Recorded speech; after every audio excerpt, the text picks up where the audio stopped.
दोस्तों आज हम आपको भारत के एक ऐसे राज्य के सफर पर लेकर जा रहे हैं जिसे हमारे देश का सबसे सफल राज्यों में से एक कहा जाता है। इस राज्य की अहमियत आप इसी बात से पता लगा सकते हैं कि महात्मा गांधी जी से लेकर सरदार वल्लभ भाई पटेल जी और नरेंद्र मोदी जी से लेकर अमित शाह जी तक सब यहीं से आते हैं। आज हम आपको जिस राज्य के सफर पर लेकर जा रहे हैं वहाँ सोमनाथ मंदिर भी है और यही द्वारकाधीश भी। यहाँ की राजधानी को एशिया का सबसे ग्रीन कैपिटल सिटी कहा जाता है। यहाँ आपको भारत का दूसरा सबसे अमीर शहर भी देखने को मिलेगा। जी हाँ दोस्तों, आज हम बात कर रहे हैं भारत के गुजरात राज्य की। तो फिर देर किस बात की, अपना सीट बेल्ट बांध लीजिए अच्छे से और निकलते हैं गुजरात की एक शानदार सफर पर। सबसे पहले आपको बता दूं कि गुजरात राज्य की कुल आबादी है 6 करोड़ 48 लाख के आसपास। यहाँ की कुल आबादी में से 45% लोग शहर में रहते हैं और 55% लोग गाँव में। गुजरात की राजधानी गांधीनगर पूरे एशिया में सबसे हरा भरा शहर है। यहाँ की हरियाली को देखने के बाद कोई भी कहे ऐसा ही नजारा हर शहर का होना चाहिए। यहाँ आप जहाँ भी जाएंगे आपको हर तरफ हरियाली नजर आएगी। वाकई में ये बहुत ही कमाल की जगह है और यहाँ के लोग भी इस शहर को साफ सुथरा रखने में पूरी मदद करते हैं। गुजरात एक ऐतिहासिक राज्य है। आपको ये भी मालूम होगा कि भगवान श्री कृष्ण की जन्मभूमि द्वारिका है और सुदामा की जन्मभूमि पोरबंदर। ये दोनों शहर गुजरात राज्य की सीमा में आते हैं। इसके अलावा गुजरात सिंधु सभ्यता से जुड़े पुरातात्विक साइट्स से भरी है। गुजरात सिंधु सभ्यता और लोथल, धोलावीरा और धोराव जैसे कई इंपॉर्टेंट शहरों का केंद्र था। पुराना भारत का पहला बंदरगाह लोथल में स्थापित किया गया और मिडिल एज के दौरान सूरत का बंदरगाह भारत का सबसे इम्पोर्टेंट बंदरगाह था। यूरोप के ज्यादातर बिजनेस इस बंदरगाह के जरिए ही किए गए थे। गुजरात से अब तक प्राचीन शहरों के 50 से अधिक खंडहरों की खुदाई की जा चुकी है। गुजरात ने कई महापुरुषों को जन्म दिया, जिसमें से राष्ट्रपिता महात्मा गांधी जी, लौह पुरुष वल्लभ भाई पटेल जी, अंतरिक्ष वैज्ञानिक विक्रम साराभाई, बिजनेसमैन धीरू भाई अंबानी, बिजनेसमैन जमशेद जी टाटा आदि प्रमुख हैं।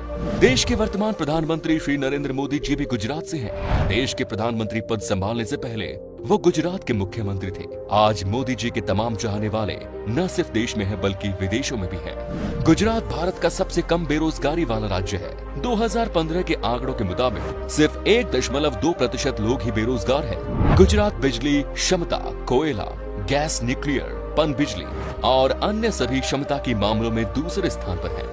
दोस्तों, गुजराती लोगों की रोजी रोटी की जरिया है बिजनेस। दुनिया भर में शुमार बिजनेसमैन धीरू भाई अंबानी से लेकर रतन टाटा जी तक सारे गुजरात से हैं। कहा जाता है कि गुजराती लोगों के खून में बिजनेस है। यहाँ का बच्चा बच्चा जानता है एक एक रुपए की कीमत कितनी होती है। पढ़ाई लिखाई के मामले में भी गुजरात काफी आगे है। हाल ही में की गई एक सर्वे के मुताबिक गुजरात की लिटरेसी रेट 78.03% है, जो कि इंडिया के कई राज्यों से बहुत अच्छी है। दोस्तों, गुजरात एक बहुत ही डेवलप्ड स्टेट है। आप जब भी गुजरात जाएंगे तब आपको पता चलेगा कि ये सबसे अलग और अनोखा है। यहाँ का रोड हो या यहाँ की बिजली सुविधा, सब कुछ आपको टॉप क्लास मिलेगी। कहा जाता है कि यहाँ पर आज से नहीं बल्कि कई साल पहले से ही सारी बेसिक सुविधाएं उपलब्ध है। आपको यहाँ का एक एक शहर साफ सुथरा मिलेगा क्योंकि यहाँ के लोगों को गंदगी करने की आदत नहीं है। यहाँ तक कि गुजरात की रेलवे स्टेशन भी काफी साफ सुथरा और खूबसूरत और हाई क्लास है।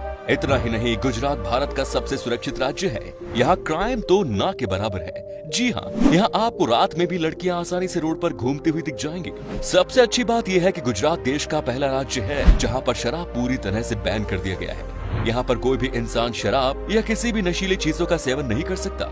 इसे ड्राई स्टेट के नाम से भी जाना जाता है। गुजरात के बाद बिहार भी देश का दूसरा राज्य बना जहां पर शराब बेचना सख्त मना है। गुजरात भारत के कुल सोडा ऐश प्रोडक्शन का 91% पूरा करता है और भारत का 66% नमक भी गुजरात से आता है। और तो और गुजरात का सूरत हीरा बिजनेस के लिए दुनिया का सबसे बड़ा केंद्र है। गुजरात के मेन एग्रीकल्चर प्रोडक्ट्स की बात करें तो ये है बाजरा, ज्वार, मक्का, चावल, गेहूं, तंबाकू, कपास, मूंगफली और दूध। क्या आप जानते हैं गुजरात पूरी भारत का सबसे बड़ा दूध उत्पादक है और गुजरात में ही भारत के सभी राज्यों के मुकाबले सबसे ज्यादा चीनी की खपत होती है। इसका मुख्य कारण है गुजराती मिठाई पकवान। जी हाँ, यहाँ के खाने में मीठा स्वाद आपको मिलेगा ही मिलेगा। यहाँ का लगभग हर पकवान मीठा और नमकीन को मिक्स करके बनाया जाता है। आपको बता दूं कि यहाँ के लोगों के बीच में खाने का बड़ा क्रेज है। ये लोग बिंदास खाते हैं और मस्त रहते हैं। गुजरात का ऊंधियू, थेपला और ढोकला पूरे हिंदुस्तान में फेमस है। और भी ऐसे लाजवाब खाने हैं जिसे आप एक बार खाओगे तो खाते ही रह जाओगे। दोस्तों, गुजराती लोगों को डांस करने का बड़ा शौक होता है। लोगों को सिर्फ मौका चाहिए होता है डांस करने का।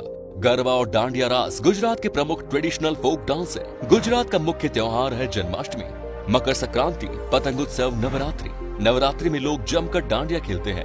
गुजराती लोगों का मानना है कि जब तक आप खुलकर नाचते नहीं हैं, तब तक आपको पूरी तरह से फेस्टिवल का मजा नहीं मिलता। यहाँ के लोग दिल के भी बड़े साफ होते हैं और दोस्तों के दोस्त तो दुश्मनों के दुश्मन। तो चलिए अब हम आपको उन जगहों की सैर करवाते हैं जहाँ आप गुजरात के सफर पर घूम सकते हैं। Number 1 is statue of unity. दोस्तों, हाल फिलहाल में ही बना स्टैच्यू ऑफ यूनिटी ने लाखों लोगों को अपनी ओर आकर्षित किया। Statue of unity Sardar Sarovar बांध के पास बना दुनिया का सबसे ऊंचा स्टैच्यू है। Statue of unity Sardar Vallabh भाई पटेल जी के सम्मान में बनाया गया है और स्टैच्यू 182 मीटर ऊंची है। स्टैच्यू की इनॉग्रेशन के बाद से ही ये देसी और विदेशी टूरिस्ट्स का मुख्य केंद्र भी बन गया है। Next is run of Kutch. Gujarat के कच्छ का रेगिस्तान भारत की एक अनूठी स्थान है जहाँ की खूबसूरती देखकर आप दंग रह जाएंगे। आपने शायद ही कभी ऐसा रेगिस्तान देखा होगा। यहाँ का ज्यादातर एरिया नमक और रेत से भरी पड़ा है और पूर्णिमा की रात को कच्छ का रेगिस्तान चांदनी में जगमग हो उठता है, जो देखने में बेहद लुभावनी है। हर साल यहाँ रन फेस्टिवल होता है जो देखने लायक होता है। Next is Gandhinagar. गांधीनगर गुजरात की राजधानी है और इस शहर का नाम राष्ट्रपिता महात्मा गांधी जी के नाम पर रखा गया है। ये शहर पॉपुलर है भारत के सबसे खूबसूरत अक्षरधाम मंदिर के लिए। गांधीनगर शहर का माहौल बड़ा शांत किस्म का है। इस शांत शहर में आप अक्षरधाम मंदिर के साथ साथ चिल्ड्रन पार्क, सरिता उद्यान और भी बहुत सी जगह घूम सकते हैं। Next is Vadodara. वडोदरा शहर में आपको कई नायाब और खूबसूरत महल देखने को मिलेंगे। शहर के इतिहास में सयाजीराव गायकवाड़ जी का अमूल्य योगदान रहा, जो कि एक समय पर वडोदरा का राजा हुआ करते थे। महाराजा ने गुजरात के लोगों के जीवन में सुधार लाने के लिए बहुत कुछ किया। राजा जी को सम्मानित करने के लिए यहाँ महाराजा सयाजीराव यूनिवर्सिटी की स्थापना की गई। वडोदरा के लक्ष्मी विलास महल की खूबसूरती देखकर आप आश्चर्य हो जाएंगे। इस महल को देखने के लिए दूर दूर से टूरिस्ट आते हैं। Next is Dwarka. भगवान कृष्ण की पूजा द्वारकाधीश के रूप में की जाती है। मान्यता के अनुसार मथुरा में जन्म लेने वाले कृष्ण ने बसने के लिए द्वारका नगरी को चुना। यही कारण है कि उनका नाम द्वारकाधीश भी है। गोमती नदी के तट पर स्थित मंदिर पूरे भारत में प्रसिद्ध है। इसी स्थान पर गोमती नदी अरब सागर से मिलती है। मानना है कि कृष्ण की द्वारका नगरी अरब सागर में डूब गई थी। वही वर्तमान मंदिर का निर्माण भगवान कृष्ण के पोते ने करवाया था। द्वारका हिंदुओं की 4 धाम यात्राओं में से एक है और यहाँ देश भर से काफी श्रद्धालु आते हैं। द्वारका में स्थित पॉपुलर द्वारकाधीश मंदिर भगवान कृष्ण जी को समर्पित है। समुद्र के पास में स्थित ये मंदिर की खूबसूरती देखते ही बनती है। नेक्स्ट इज गिर नेशनल पार्क। गुजरात का गिर नेशनल पार्क हर साल लाखों लोगों को अपनी ओर आकर्षित करता है। गिर नेशनल पार्क में लगभग 400 बब्बर शेर मौजूद है और गिद्धों और अजगरों के साथ साथ अन्य वन्य जीवों का घर है। अगर आपको जंगल सफारी करना हो तो आपको ये नेशनल पार्क जरूर जाना चाहिए। यहाँ आपको शेरों के अलावा और कई दुर्लभ जीव जंतु देखने को मिलेंगे। Next is Saputara. दोस्तों, सापुतारा गुजरात राज्य का एक छोटा और खूबसूरत हिल स्टेशन है। सापुतारा आर्टिस्ट विलेज सांस्कृतिक केंद्र आदिवासी कला, धार्मिक वस्तुओं के साथ साथ यहाँ की आर्ट क्राफ्ट और शिल्प को दर्शाता है। सापुतारा ट्रैकिंग और एडवेंचर्स के लिए काफी मशहूर है। यहाँ आप हरे भरे जंगल, ठंडे झरने और सुकूनदायक ठंडा वातावरण के बीच ट्रैकिंग कर सकते हैं। Next is Somnath. दोस्तों, भारत में मौजूद 12 ज्योतिर्लिंग्स में से एक सोमनाथ में स्थित है। सोमनाथ का मतलब होता है चंद्रमा का देवता। सोमनाथ का सबसे पॉपुलर जगह सोमनाथ मंदिर ही है। इसके अलावा इसके खूबसूरत समुद्र तट, म्यूजियम और बहुत से धार्मिक स्थान हैं। सोमनाथ मंदिर हिंदुओं के लिए एक पावन स्थल है। गुजरात के वेरावल बंदरगाह में स्थित इस मंदिर की महिमा और कीर्ति दूर दूर तक फैली हुई है।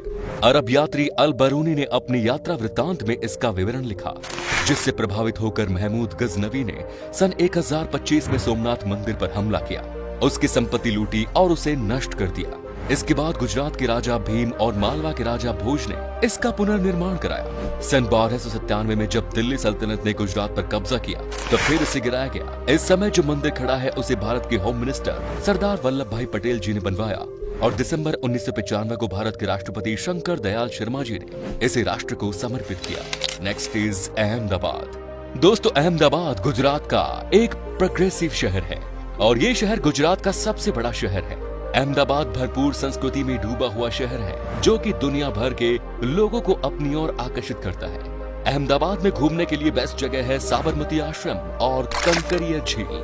अगर आप अहमदाबाद जाओगे तो आप वहाँ के फेमस खाकरा, ढोकला और फाफड़ा का मजा ले सकते हैं। दोस्तों कहते हैं कि इस शहर में घूमते घूमते कब सुबह से शाम हो जाती है किसी को पता भी नहीं चलता। इसी शहर में आपको भारत का सबसे बड़ा क्रिकेट स्टेडियम भी देखने को मिलेगा, जहां पर एक साथ तकरीबन 1,20,000 लोग क्रिकेट मैच का मजा ले सकते हैं। साथ ही इस शहर में आपको खाने पीने के लिए कमाल कमाल की चीजें मिलेंगी। Next is Porbandar.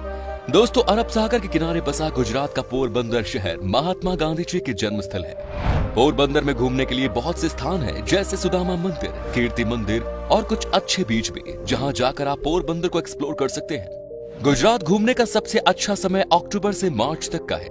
इस समय यहाँ का वातावरण शीतल और ठंडा रहता है, तो आपको जब भी मौका मिले एक बार गुजरात घूमने के लिए जरूर रहिएगा। तो दोस्तों ये था गुजरात। आप में से अगर कोई है गुजरात से तो हमें कमेंट्स में जरूर बताएं। ये भी बताना कि आप कहां से हो। गुजरात और इसके टूरिस्ट प्लेसेस के बारे में अगर आप और जानना चाहते हैं तो कमेंट्स में जरूर लिखिएगा पार्ट 2। उम्मीद है आपको हमारा ये एपिसोड पसंद आया होगा। वीडियो को लाइक कीजिएगा और अपने दोस्तों और रिश्तेदारों के साथ शेयर करना ना भूलें।